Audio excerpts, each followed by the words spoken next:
Le 2 mars 1983, la Chine et la Côte d'Ivoire procédaient à l'établissement de leurs relations diplomatiques. 2 mars 2018, 35 ans plus tard, cette coopération se porte bien. Mieux, elle n'a cessé de se renforcer au fil des années. Le 35e anniversaire du rapprochement des deux États, célébré en présence de plusieurs membres du gouvernement ivoirien, avec à leur tête le vice-président de la République, Daniel Kablan-Duncan. Une occasion pour faire le bilan de la coopération sino-ivoirienne.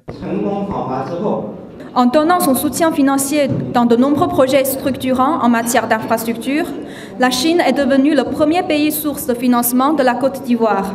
La réalisation du barrage hydroélectrique de Soubré, la construction de l'autoroute Abidjan-Grand Bassam, l'extension du port autonome d'Abidjan, l'installation du système de vidéosurveillance dans la ville d'Abidjan, l'extension du réseau national ivoirien d'électricité et l'adduction d'eau dans la ville d'Abidjan, pour ne citer que cela, ont tous contribué à accompagner le développement socio-économique de la Côte d'Ivoire. Selon l'ambassadeur chinois, le volume des investissements de la Chine destinés à la Côte d'Ivoire se chiffre à environ 100 milliards de francs CFA.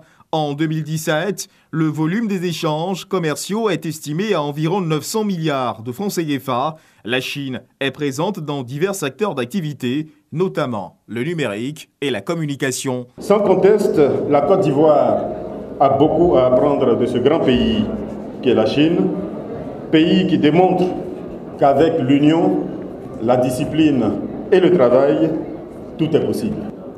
L'ambition de Monsieur le Président de la République est en effet de moderniser notre économie par son industrialisation en transformant ici, en Côte d'Ivoire, nos productions agricoles et nos ressources minières grâce à un partenariat ivoiro-chinois avec un accès préférentiel au vaste marché que représente la République de Chine. Pour 2017, plus de 7500 visas chinois ont été délivrés à la partie ivoirienne avec l'intensification des champs de formation.